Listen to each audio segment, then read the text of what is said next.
Hello everyone, welcome and welcome back to my channel again. तो कैसे हैं आप सभी? आई होप आप सभी बहुत अच्छे से प्रिपरेशन कर रहे होगे। बहुत सारी डिमांड थी कि दीदी फिर से आप मॉक टेस्ट लेकर आइए 120 क्वेश्चंस का, क्योंकि हमारा एग्ज़ाम नज़दीक है। अगर हम ऐसे ही प्रैक्टिस करेंगे तो हम जल्दी ही अपनी जो तैयारी है बहुत अच्छे से कर पाएंगे। तो इसलिए मैंने सोचा कि थोड़ी सी मेहनत कर लेती हूँ। बहुत ही कम टाइम बचा है, बच्चों को भी मेहनत करा देती हूँ ताकि इनका एग्ज़ाम की जो प्रैक्टिस है वो बहुत अच्छे से हो जाए। देखिए, एग्ज़ाम का जो पेपर लेवल है वो मॉडरेट लेवल रहता है आपका, लेकिन अभी जो एग्ज़ाम का लेवल है थोड़ा थोड़ा थोड़ा थोड़ा करके 1-1% करके आपका जो इंक्रीज़ होता जा रहा है। जब हमने एग्ज़ाम दिया था थोड़ा सा ईजी आता था, उससे पहले और ईजी आता था, लेकिन अब टाइम टू टाइम जैसे कि आपकी जो कैंडिडेट्स की जो नंबरिंग है वो बढ़ रही है, वैसे ही आपका लेवल भी थोड़ा थोड़ा इंक्रीज़ हो रहा है। तो यहाँ पर मैंने कुछ क्वेश्चंस आपके डाले हैं जो कि आपको बहुत ही अच्छे लगेंगे, बहुत अच्छे से आप प्रैक्टिस कर पाओगे। और मैं बहुत खुश हूँ ये चीज़ देखकर कि आप लोग बहुत अच्छे से पढ़ाई कर रहे हो, अपना टाइम दे रहे हो एमसीक्यू प्रैक्टिस को। जैसे कि मैं आपको हमेशा सजेस्ट करती हूँ कि एमसीक्यू प्रैक्टिस आपको ज़्यादा से ज़्यादा करनी है। होता क्या है ना कि जब हम एमसीक्यू प्रैक्टिस करते हैं तो एक ही क्वेश्चन के साथ आपके 3-4 टॉपिक क्लियर हो जाते हैं, जैसे कि मैं हमेशा अपनी वीडियोज़ में कराती हूँ। बहुत सारे बच्चे ऐसे होते हैं जो बहुत प्यार देते हैं, बहुत सारे के सारे ही बच्चे ऐसे हैं जो बहुत प्यार देते हैं मेरे इन मॉडल्स पेपर को, मेरे एमसीक्यू प्रैक्टिस को, जिसकी वजह से मैं कितनी भी परेशान हूँ लेकिन मैं आपके लिए वीडियो प्रोवाइड करती हूँ।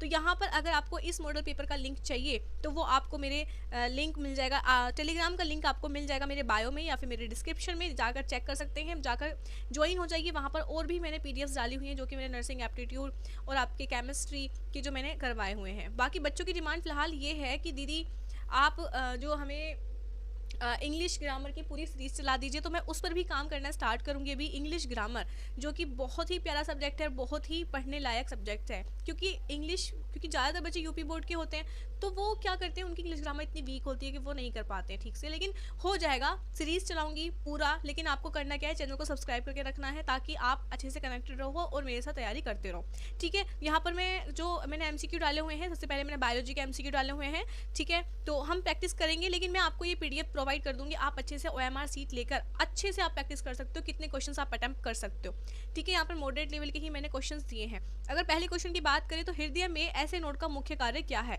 यानी कि फंक्शन ऑफ ए ऐसे नोड। ऐसे नोड तो आपने पढ़ लिया होगा। अगर आपने हृदय पढ़ लिया है यानी कि हार्ट पढ़ लिया है, ठीक है, हार्ट पढ़ लिया है, तो आपको पता होगा कि उसमें जो ऐसे नोड प्रेजेंट होते हैं उनका क्या काम होता है। Purify blood, initiate heart beat, pump blood या फिर प्रोड्यूस हार्मोन। तो जो रक्त की धड़कन को शुरू करना, इनिशिएट हार्ट बीट, उसका वर्क होता है। ऑप्शन नंबर बी यहाँ पर करेक्ट हो जाएगा। जो कि आपने सुना होगा ना, जब आपने सर पढ़ाते होंगे, आपको कोई भी सर पढ़ाते हो, लो वहाँ पे लब डब की आवाज़ आती है, तो वो यही ऐसे नोड और एवी नोड से आती है, ठीक है। आगे बढ़ते हैं। मानव में गैस विनिमय कहाँ होता है, that means gas exchange in lungs. Lungs आपने पढ़ लिया होगा, लंग्स पढ़ लेना, हार्ट पढ़ लेना, किडनी पढ़ लेना, यही है बस बायोलॉजी में, और कुछ भी नहीं है। इन्हीं से डीप या मॉडरेट या फिर इजी क्वेश्चंस पूछे जाते हैं। बहुत ही अच्छा है आपका सिलेबस, इतना ज़्यादा डिफिकल्ट नहीं है। बस पढ़ना है आपको ध्यान से, दिल लगाकर, क्योंकि आपके बॉडी की फंक्शनिंग है ये, और कुछ भी नहीं है। आपकी बॉडी कैसे फंक्शन करती है अंदर, वो सब चीज़ें हैं। तो जो गैस का एक्सचेंज है, यानी कि आपका O2 और आपका CO2, इनका जो एक्सचेंज है आपके लंग्स के अंदर, ठीक है, आपके लंग्स के अंदर वो कहाँ होता है, ठीक है। तो आपके जो लंग्स के अंदर जो आपके जो गैस का जो एक्सचेंज होता है, जैसे आपने ये हार्ट सुना है ना, ये आपका लंग्स हो गए, ठीक है। यहाँ से आपका सॉरी, तो ये आपके लंग्स हो गए। तो यहाँ पर जो आपके ये होते हैं एल्वोलाइज, ठीक है, एल्वोलाइज, जो कि आपके गैस का एक्सचेंज करती हैं, जो कि आपके लंग्स में नीचे की तरफ प्रेजेंट होती हैं, ठीक है। ब्रोंक्यूल्स होते हैं, ब्रोंकाइज होती हैं, ठीक है, जो आपकी गैस को ट्रांसफर करती हैं, लेके जाती हैं। लेकिन लास्ट पोर्शन जो आपका एल्वोलाइज होती हैं, यहाँ पर आपके गैस का एक्सचेंज होता है। तो एल्वोलाई यहाँ का आपका राइट ऑप्शन हो जाएगा, ऑप्शन नंबर सी। ओके, आगे बढ़ते हैं। आरबीसी का जीवन काल कितना होता है, तो आपको पता होना चाहिए 120 डेज आपका आरबीसी का लाइफ स्पैन होता है। ये आपको ध्यान रख लेना है, ये क्वेश्चन आ भी सकता है एग्जाम में, और आपके लाइफ टाइम ये यूज़ होगा। जब आप बीएससी नर्सिंग में एडमिशन ले लेंगे तो कोई भी टीचर आपसे पूछ सकता है रैंडमली। ओके, आगे मूव करते हैं। नेफ्रॉन का कौन सा भाग निस्यंदन फिल्टर करता है, ठीक है, विच पार्ट फिल्टर, ठीक है। तो आपका फिल्टरेशन का जो काम करता है आपका किडनी में, ठीक है। किडनी आपने पढ़ लिया होगा, किडनी बहुत मोस्ट इंपॉर्टेंट है, किडनी से 1-2 क्वेश्चन पूछे ही जाते हैं। तो जो आपकी किडनी होती है, जो आपकी बीन के आकार की होती है किडनी, उसका कौन सा पार्ट, सॉरी, कि किडनी, एक मिनट, नेफ्रॉन, नेफ्रॉन की बात चल रही है यहाँ पर। नेफ्रॉन ये किडनी होती है, किडनी के अंदर नेफ्रॉन्स प्रेजेंट होते हैं जो कि आपकी किडनी की क्रियात्मक और संरचनात्मक इकाई होती है, यानी कि वो यूनिट होती है, फंक्शन और स्ट्रक्चर। ठीक है, तो नेफ्रॉन जो प्रेजेंट होते हैं उसमें कौन सा जो पार्ट होता है जो फिल्ट्रेशन के लिए रेस्पॉन्सिबल होता है, तो वो होता है आपका ग्लोमेरुलस। ठीक है, लूप ऑफ हेनले होती है। आप नेफ्रॉन आपने पढ़ लिया होगा, मैंने बहुत अच्छे से पढ़ा था, जैसे सारे क्वेश्चंस में अटेम्प्ट कर लेती हूँ आपके नेफ्रॉन्स के, जो सर ने ही मुझे पढ़ाया था और मैं काफ़ी तक बहुत अच्छे से याद है। और ये जब हम बीएससी नर्सिंग करते हैं फर्स्ट सेमेस्टर में, तो आपकी सारी चीज़ें दोबारा दोबारा रिपीट होती हैं, तो आपके लिए बहुत इंपॉर्टेंट है कि अभी से अपना जो बेस है वो अच्छा करके चलें। तो ग्लोमेरुलस में होता है आपका फिल्टरेशन। ओके, आगे बढ़ते हैं। इनमें से कौन सा हार्मोन रक्त में कैल्शियम का स्तर बढ़ाता है? कैल्शियम की बात कर रहे हैं यहाँ पर। ठीक है, कैल्शियम यहाँ पर आपके किसकी बात चल रही है? कैल्शियम। तो कैल्सिटोनिन, पैराथार्मोन, या फिर इंसुलिन, या फिर आपका ग्लूकागॉन। तो जो आपका पैराथार्मोन हार्मोन होता है, पैराथार्मोन, ये आपकी कैल्शियम का जो रेगुलेशन होता है आपकी बॉडी में, उसको मेंटेन करके रखता है। तो ऑप्शन नंबर बी यहाँ पर करेक्ट हो जाएगा। कैल्सिटोनिन सोचकर ये मत सोचना कि कैल्सिटोनिन है तो ये हार्मोन ये वो मेंटेन करेगा। ठीक है, टिटनेस कॉज्ड बाय, टिटनेस किस वजह से होता है? कोल्स्ट्रम टिटेनी, साल्मोना टाइफाई, वेब्रियो कोलेरी, या फिर माइकोबैक्टीरियम। यहाँ पर टिटनेस का बैक्टीरिया पूछा है। ठीक है, बैक्टीरिया ऑफ टिटनेस, तो यहाँ पर आपको नाम से ही मालूम हो रहा होगा जो आपका क्लोस्ट्रीडियम टिटेनी है, यानी कि टिटनेस, टिटेनी याद रखना, इसमें भी टी आ रहा है, इसमें भी टी आ रहा है, यानी कि टिटनेस जो है वो आपका क्लोस्ट्रीडियम टिटेनी से होता है। ऑप्शन नंबर ए यहाँ पर करेक्ट हो जाएगा। मैंने ऐसे ही, जैसे आपका एग्जाम का पैटर्न होता है वैसे ही मैंने यहाँ पर क्वेश्चन डाले हैं। इंग्लिश ग्रामर की आपकी डिमांड है कि इंग्लिश ग्रामर की जो सीरीज़ है वो चलाइए, तो मैं बिल्कुल काम करूँगी इस पर। थोड़ी सी 1-2 दिन में बिजी थी, लेकिन मैं कोई बात नहीं, मैं फिर भी वर्क करूँगी, चाहे मुझे रात को वीडियो शूट करना पड़े, मैं आपके लिए सीरीज चलाऊंगी और ऐसे ही आपको एमसीक्यू प्रैक्टिस कराती रहूँगी आपके एग्जाम तक। आपके लिए चैनल बहुत बेनिफिट यूज़फुल है। आप इस चैनल को सब्सक्राइब करके रखें, एग्जाम तक तो एटलीस्ट कर ही रखें, लेकिन एग्जाम के बाद भी जितने प्रोसेस होते हैं आपके काउंसलिंग के, एडमिशन के, सभी के रिगार्डिंग आपको यहाँ पर इन्फॉर्मेशन मिलेगी, हेल्प मिलेगी। ठीक है, बात करते हैं एंथ्रेक्स किससे होता है। ठीक है, एंथ्रेक्स जो डिजीज़ है वो किससे होती है? तो यहाँ पर आपके ऑप्शन दिए हुए हैं, बैसिलस, एंथ्रासिस, इकोलाई, स्टेप्टोकोकस या विब्रियो। देखिए सारे बैक्टीरिया के ही नाम है। इकोलाई जो आपका नेगेटिव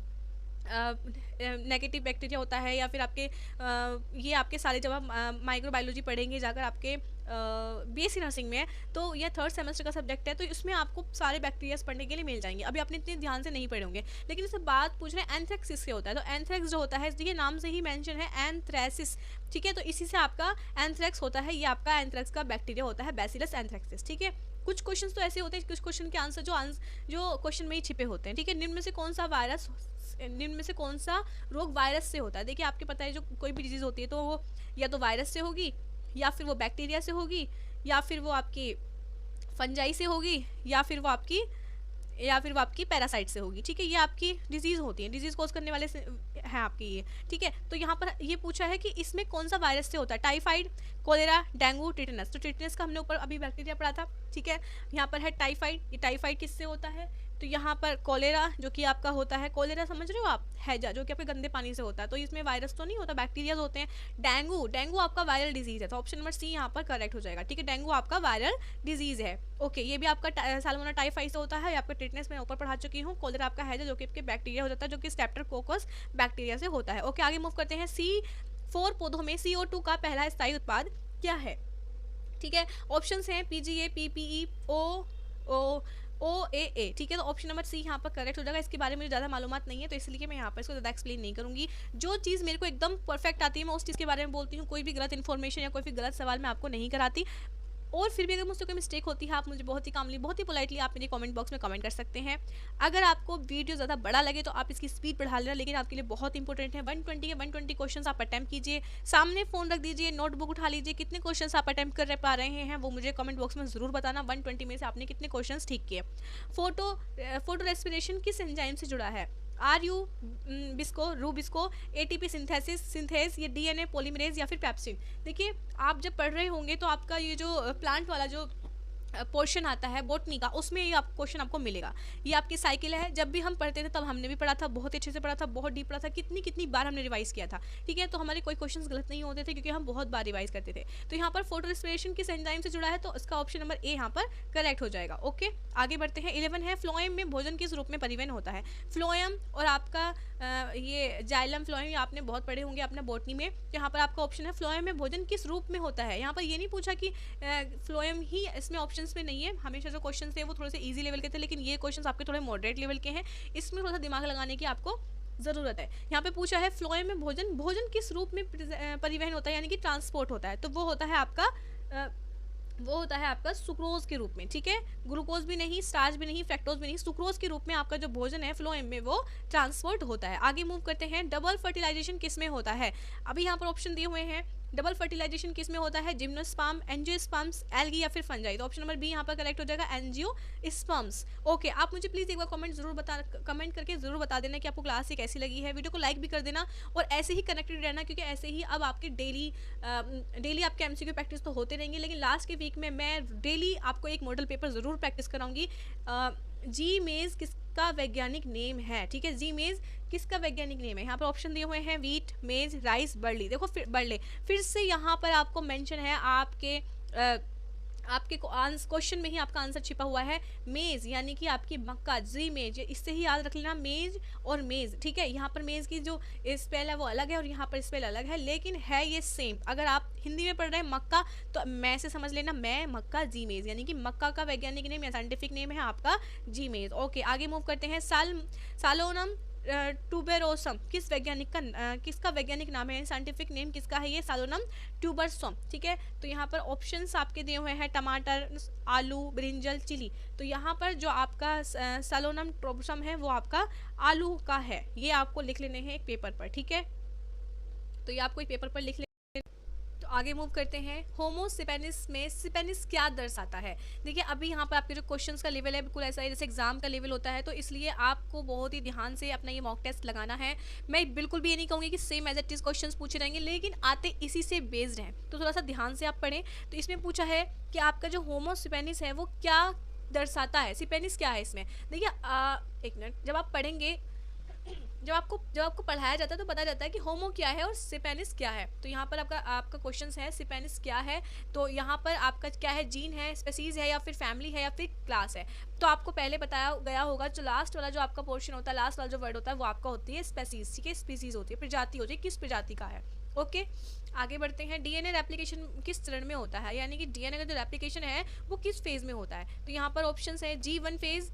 आगे बढ़ते हैं, आपका यहाँ पर है, एक है G1 फेज, S2 फेज या फिर आपका G2 फेज या फिर M फेज। तो जो आपका राइट ऑप्शन होगा वो होगा S फेज। आपको हमेशा ये चीज़ याद रखनी है, जो आपका S फेज होता है, जो आपके एस फेज होता है, जो आपका सेल डिवीजन का पार्ट होता है जिसमें होता है एस फेज में ही आपका डीएनए का रेप्लिकेशन होता है। ये मोस्ट इंपॉर्टेंट चीज़ है, ध्यान रखने लायक चीज़ है, बिल्कुल भी मिस मत करना, ठीक है। मांसपेशियों में ऑक्सीजन संग्रह कौन करता है, यानी कि मसल्स में जो आपका ऑक्सीजन है वो कौन स्टोर करता है, ठीक है। तो जो हमारी जो सेल्स होती हैं उसमें ऑक्सीजन का संग्रह कौन करता है, तो हीमोग्लोबिन, मायोग्लोबिन, एक्टिन या फिर मायोसिन। ये क्वेश्चंस बहुत ही इजी है और पहले भी मैं अपनी क्लासेस में करवा चुकी हूँ। तो लेकिन जो मायोग्लोबिन होता है वो आपका ऑक्सीजन का संग्रह करता है, ठीक है, मायोग्लोबिन। और जो आपकी सेल्स या टिश्यूज़ होते हैं तो उसमें आपका जो हीमोग्लोबिन है वो आपका ऑक्सीजन का संग्रह करता है। ओके, आगे बढ़ते हैं, 18 है, बोहर इफेक्ट्स किससे संबंधित है, ठीक है। बोहर इफेक्ट्स किससे रिलेटेड करता है, किससे रिलेट करता है, तो इसमें जो बोहर इफेक्ट है वो करता है हीमोग्लोबिन एफिनिटी विद O2, ठीक है। ओके, आगे बढ़ते हैं, ऑप्शन नंबर बी यहाँ पर करेक्ट हो जाएगा।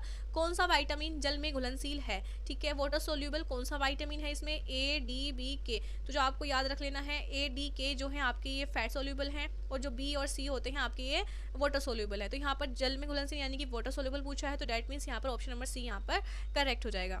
आगे बढ़ते हैं, ईसीजी में क्यूआरएस कॉम्प्लेक्स क्या दर्शाता है, ठीक है। जो आपकी ईसीजी होती है उसमें जो क्यूआरएस नंबरिंग होती है वो क्या कॉम्प्लेक्स दर्शाता है, आर्टियल डेपोलराइजेशन, वेंट्रिकुलर डेपोलराइजेशन, आर्टियल डेपोलराइजेशन या फिर हार्ट रिलैक्शन। तो यहाँ पर जो आपका ऑप्शन है वो हो जाएगा आपका वेंट्रिकुलर डेपोलराइजेशन, ठीक है, ऑप्शन नंबर बी यहाँ पर करेक्ट हो जाएगा। ओके, आगे मूव करते हैं, लाइसोसोम क्या कहा जाता है, तो लाइसोसोम को क्या कहा जाता है, लाइसोसोम्स आपकी सुसाइड बैग कहा जाता है, जहाँ पर आपके जितने भी सेल्स या टिश्यूज होते हैं वो डेड होकर वहाँ पर स्टोर हो जाते हैं, तो लाइसोसोम ये होता है। ओके, ट्रांसपायरेशन पुल में किस थ्योरी से जुड़ा है, ठीक है, ट्रांसपायरेशन पुल किस थ्योरी से जुड़ा है। तो यहाँ पर ऑप्शंस हैं, pressure pull theory, cohesion tension theory, diffusion theory या फिर osmosis theory. Option number B यहाँ पर करेक्ट हो जाएगा। ध्यान रख लेना, ट्रांसपिरेशन पुल जो थ्योरी है वो आपकी कोहेशन टेंशन थ्योरी से कनेक्टेड है। ओके, आगे बढ़ते हैं, ओ ब्लड ग्रुप में यूनिवर्सल डोनर कौन है, ये क्वेश्चंस मैं आपके पहले भी करा चुकी हूँ। यूनिवर्सल डोनर होता है आपका ओ। ओके, ओ याद रख लेना, ये ऐसा ब्लड ग्रुप होता है जो कि किसी को भी अपना ब्लड दे सकता है, चाहे वो बी पॉजिटिव हो, चाहे वो ए हो, बी हो, कोई भी हो, वो दे सकता है किसी को भी blood. Okay okay. Operon model किसने दिया था, ठीक है, तो यहाँ पर ऑप्शन है Watson, Crick, Jacob and Monod, Mendel या फिर डार्विन। तो ये जो आपका ओपेरॉन मॉडल है वो आपका दिया था जोकेब एंड मोनेट ने, ठीक है। ये सारे मॉडल्स आपको देख लेना है किसने क्या मॉडल दिया था। फिजिक्स के क्वेश्चंस हैं, ये मैं आपको जो पीडीएफ दूंगी आप वहाँ पर जाकर देख सकते हैं, चेक कर लेना, ठीक है, क्योंकि ये बहुत वीडियो लंबा हो जाएगा। फिजिक्स केमिस्ट्री मेरी इतनी अच्छी है भी नहीं कि मैं यहाँ पर आपको सिर्फ राइट ऑप्शन बता दी जाऊँ, एक्सप्लेन ना करूँ, उससे कोई फायदा नहीं है। तो फिजिक्स और केमिस्ट्री की मैं स्किप करती हूँ। ये आपको जो मॉडल पेपर है मेरे टेलीग्राम चैनल पर मिल जाएगा। टेलीग्राम चैनल का लिंक आपको मेरे डिस्क्रिप्शन या बायो में मिल जाएगा, जाकर वहाँ पर क्लिक करें, ऐड करें, ज्वाइन करें और वहाँ पर जाकर अपनी प्रैक्टिस करें। OMR सीट निकलवा लेना, उस पर आकर अपनी प्रैक्टिस कर लेना। यहाँ पर है नर्सिंग एप्टीट्यूड के क्वेश्चन से स्टार्ट। नर्सिंग एप्टीट्यूड की और भी बहुत सारी क्लास अभी डली हुई है, और नर्सिंग एप्टीट्यूड से रिलेटेड सारे एमसीक्यू मैं अपने चैनल पर अपलोड करने वाली हूँ टॉपिक वाइज, ठीक है। जैसे मैं अभी मिक्स डालती थी, मैं टॉपिक वाइज डालूंगी, जितने भी आपके 8-10 टॉपिक हैं सभी से रिलेटेड मैं आपके कम से कम 100 या 200 क्वेश्चन में अपलोड करूँगी। इस मॉडल पेपर की बहुत ज़्यादा रिक्वेस्ट है, तो मैं चाहती हूँ कि एक लाइक तो बनता ही है इस पर, क्योंकि मैं अभी सुबह सुबह उठते ही मैं मॉडल पेपर बनाने बैठ गई कि हाँ आप लोगों की प्रैक्टिस अच्छे से हो जाए। और मैं ऐसे ही अभी फिलहाल तो नहीं, लेकिन लास्ट की वीक में मैं डेली मॉडल पेपर आपको प्रैक्टिस कराऊंगी ताकि आपकी प्रैक्टिस बहुत अच्छे से हो जाए। नर्सिंग एप्टीट्यूड की बात करते हैं। नर्सिंग एप्टीट्यूड के क्वेश्चंस मुझे बहुत पसंद है। तो यहाँ पर जो नर्सिंग एप्टीट्यूड है, यहाँ पर जैसे कुछ क्वेश्चंस तो मैंने पहले ही कराए हुए हैं, रिपीटेड है। नर्स का प्राथमिक कर्तव्य क्या होता है, primary duty of a nurse, तो आपके पेशेंट की केयर करना, ये आपका नर्स का प्राइमरी रोल होता है, ठीक है। दवा देना नहीं, वो बात की बात है, लेकिन देखभाल में सारी चीज़ें आ जाती हैं, चाहे पेशेंट की केयर हो, चाहे वो उसको उसकी सुन रही हो, साइकोलॉजिकल सपोर्ट हो, सभी कुछ। नर्सिंग में केयर का क्या अर्थ है, तो यहाँ पर केयर की फुल फॉर्म दी गई है।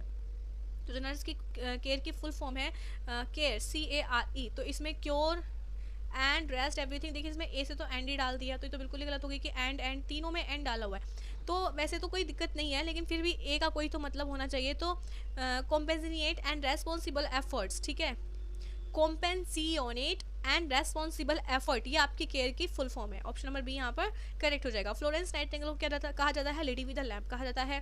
स्वच्छता का मुख्य उद्देश्य क्या है, क्या है स्वच्छता का मुख्य उद्देश्य, यानी कि मेन ऑफ हाइजीन, हाइजीन हम क्यों मेंटेन करते हैं, आराम देने के लिए, प्रिवेंट इन्फेक्शन को प्रिवेंट करने के लिए, मेडिसिन देने के लिए, प्रोवाइड फूड। तो आपको जो हाइजीन मेंटेन की जाती है वो आपकी इन्फेक्शन को प्रिवेंट करने के लिए करी जाती है। CPR की फुल फॉर्म क्या है, पहले ही मैं आपको बता चुकी हूँ, फिर से बता रही हूँ, cardiopulmonary resuscitation. Okay, first aid का मुख्य उद्देश्य क्या है, first aid of aim of first aid, तो स्थायी इलाज, तुरंत सहायता, ऑपरेशन करना, दवा देना। तो आपका जो फर्स्ट एड होता है उसका जो मीनिंग होता है वो यही होता है कि आपका इमीडिएट हेल्प की जाए, ठीक है।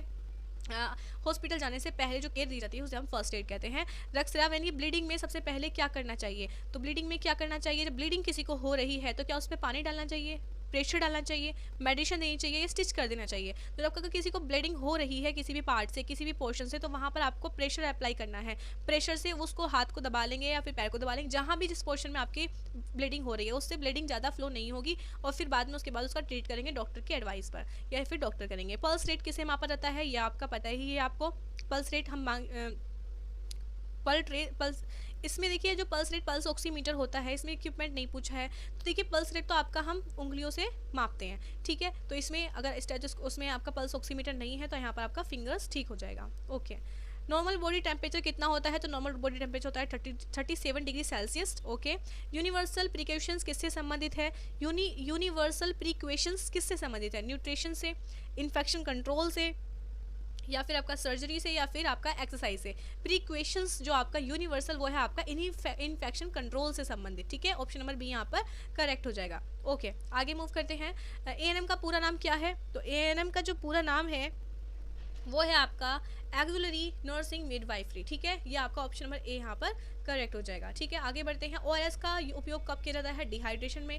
WHO का मुख्य कार्य क्या है, WHO का जो मुख्य कार्य है, मेन फंक्शन ऑफ WHO वैश्विक स्वास्थ्य सुधार, यानी कि ग्लोबल हेल्थ इंप्रूवमेंट। ओके, आगे बढ़ते हैं। नेशनल हेल्थ मिशन कब शुरू हुआ था, तो यहाँ पर है क्वेश्चन नंबर 14, नेशनल हेल्थ कब शुरू हुआ था, 2000 में, 2005 में, या फिर 2010 या 2015। तो NHM की जो शुरुआत हुई थी वो आपकी हुई थी 2005 में। ऑप्शन नंबर बी यहाँ पर करेक्ट हो जाएगा। आगे की तरफ मूव करते हैं। बहुत ही जल्दी बोल रही हूँ, बहुत टाइम से बोल रही हूँ, एक लाइक तो मेरी वीडियो पे बनता है, चैनल को सब्सक्राइब कर देना, बिल्कुल मत भूलना चैनल को सब्सक्राइब करना। आगे आपको ऐसे ही हेल्प मिलती रहेगी हर चीज़ से रिलेटेड, चाहे आप सेमेस्टर एग्जाम्स में भी आएंगे तब भी आपको ऐसे ही पढ़ाया जाएगा और ऐसे ही आपकी हेल्प की जाएगी हर चीज़ से रिलेटेड। टीकाकरण का मुख्य उद्देश्य क्या है? तो टीकाकरण यानी कि वैक्सीनेशन क्यों दी जाती है? वैक्सीनेशन इंक्रीज डिजीज को इंक्रीज करने के लिए, प्रिवेंट डिजीज, रिड्यूस पेन या इंक्रीज एनर्जी। तो जो वैक्सीनेशन दी जाती है वो आपकी इम्यूनिटी पावर को बूस्ट करने के लिए दी जाती है, ताकि आपका जो इम्यूनिटी पावर है आपका बूस्ट रहे और आप इम्यूनिटी आपकी स्ट्रॉन्ग बनी रहे। तो इसलिए इम्यूनिटी स्ट्रॉन्ग होगी तो आपकी जो डिजीज़ है वो आपके दूर भागेंगी, इसलिए आपके प्रिवेंट डिजीज रोगों से बचाव के लिए आपको वैक्सीनेशन दिया जाता है। ठीक है, हैंड हाइजीन कब जरूरी है?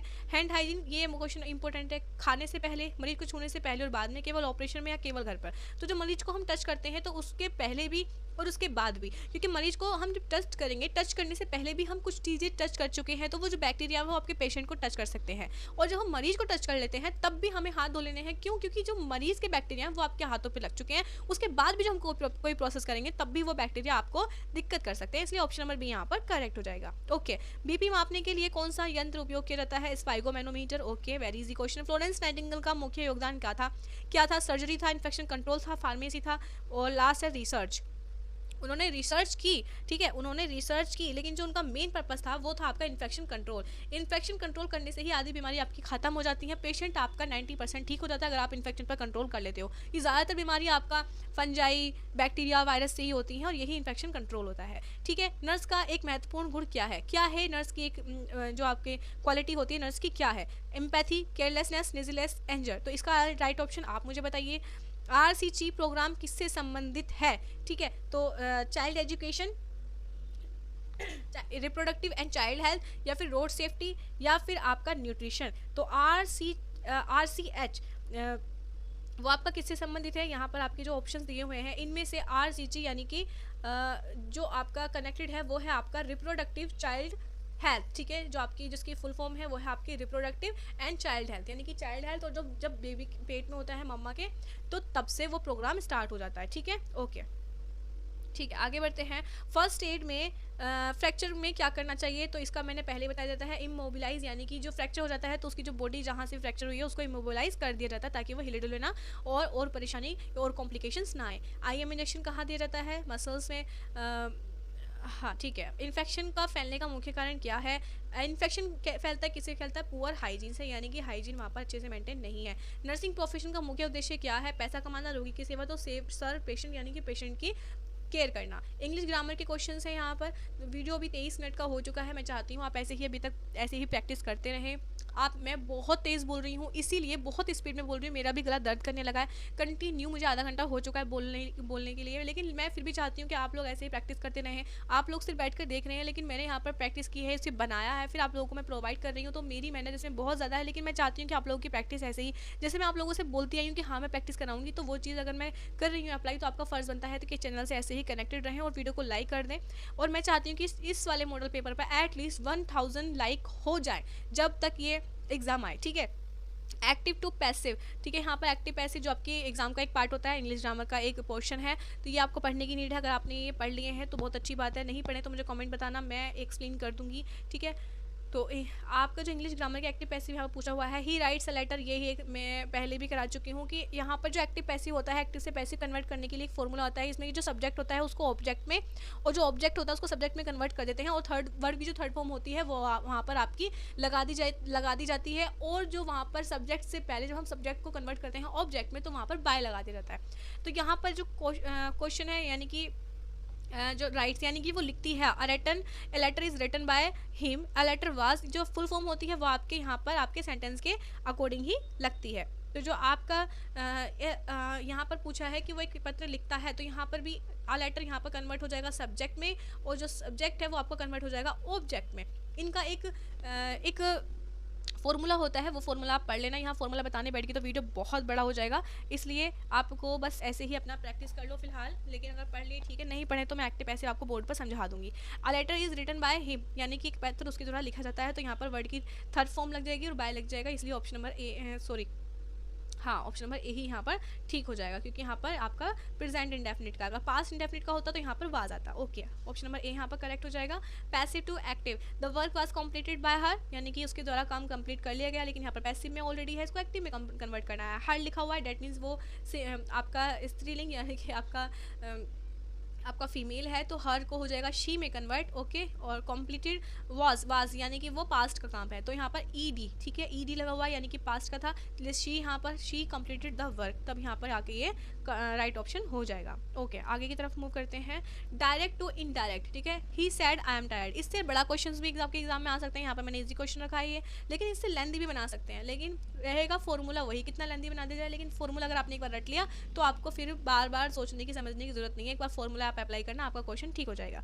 तो क्वेश्चन नंबर 3 है, ही सैड आई एम टायर्ड, यानी कि उसने कहा मैं थका हुआ हूँ, इसे हमें इंडायरेक्ट में कन्वर्ट करना है, तो he said that he was tired, उसने कहा कि मैं थका हुआ हूँ, कि वह थका हुआ था, ठीक है, वह कह चुका है पास में, तो ऑप्शन नंबर बी यहाँ पर करेक्ट हो जाएगा।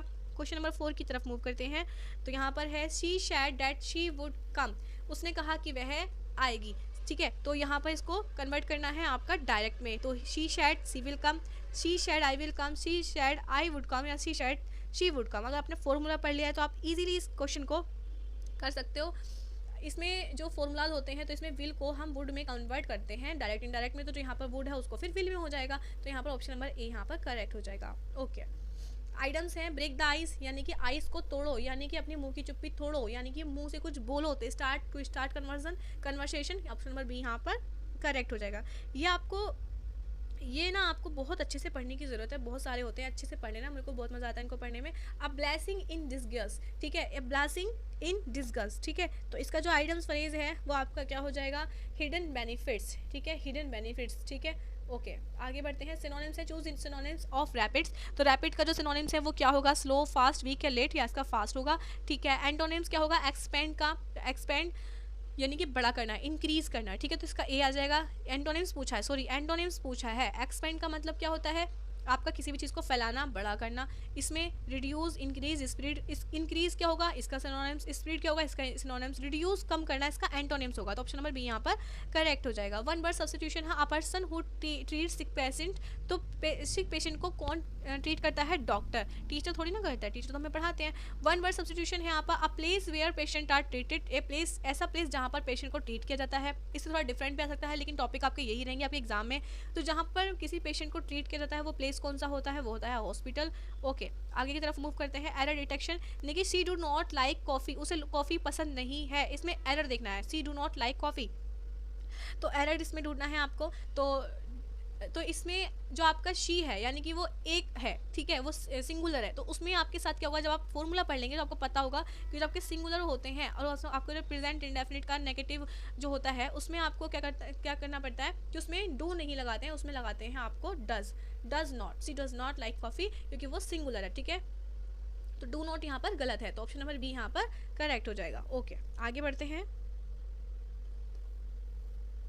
सेंटेंस इंप्रूवमेंट, ठीक है, सेंटेंस का इंप्रूवमेंट यहाँ पर करना है, she is knowing the answer, ठीक है, अब इसमें इंप्रूवमेंट करना है आपको कि मतलब इसमें क्या गलत है, क्या इंप्रूव होने की ज़रूरत है, शी नोज द आंसर मतलब को ठीक करना है, she knows the answer, she know the answer, she knew the answer, no improvement, तो ये ऐसा तो है नहीं कि गलत नहीं है, गलत है ये क्वेश्चन आपका, तो इसमें सी नोइंग नहीं आएगा, ठीक है, वो क्वेश्चन जानता है, वो आंसर जानता है, तो he know the answer, simple, option number b, okay. आगे मूव करते हैं, fill in the blank, she going to the school, तो इसमें कौन सी वर्ब यहाँ पे यूज़ होगी, she is going to the school, या तो देखिए गोइंग है आईएनजी लग रहा है यानी कि वो प्रेजेंट कंटिन्यूस का सेंटेंस है, ठीक है, तो यहाँ पर इज आ जाएगा, एक है तो इसलिए एक के लिए इज यूज़ होगा। प्रीपोजिशन यूज़ करनी है, प्रीपोजिशन का वर्ड है यहाँ पर, ही इज़ अफ्रेड डॉग्स, तो वो डॉग से डरता है, तो इसमें क्या आपका प्रीपोजिशन आएगी, तो इसमें फ्रॉम आएगा, ऑफ आएगा, या फिर आपका विद आएगा, तो वो डरता है, बाय नहीं आएगा कि द्वारा डरता है, विद भी नहीं आएगा कि साथ डरता है, फ्रॉम भी नहीं आएगा साथ डरता है,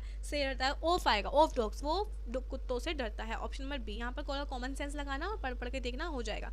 Ganga is a holy river, तो यहाँ पर आपके जो आर्टिकल हैं इसमें कौन सा आर्टिकल आपका यूज़ होगा, तो जो गंगा है उससे पहले हम यूज़ करते हैं द, ठीक है, the Ganga is a holy river, okay, a या एन नहीं यूज़ करते, ठीक है। टेंस की बात करते हैं, सी हैज़ फिनिश्ड हर वर्क, उसने अपना कार्य पूरा कर लिया, टेंस है, तो कौन सा टेंस है ये, इसमें ईडी भी लगा हुआ है यानी कि इसमें थर्ड फॉर्म भी लगी हुई है और हैज़ भी लगा हुआ है, तो ये कौन सा आपका है, प्रेजेंट परफेक्ट, पास्ट परफेक्ट, या फिर प्रेजेंट कंटिन्यूअस, या फिर फ्यूचर का सेंटेंस है, तो देखिए फ्यूचर का तो ये सेंटेंस है नहीं, बहुत इजी क्वेश्चन है, ये आपका प्रेजेंट परफेक्ट का आपका सेंटेंस है, ओके। आगे बढ़ते हैं, वॉइस की बात करें, they are building a house, तो इसमें जो आपका राइट ऑप्शन होगा इसमें जो एक्टिव वॉइस है इसे अपना वॉइस में कन्वर्ट करना है, तो a house is being built by them. Okay, आगे बढ़ते हैं।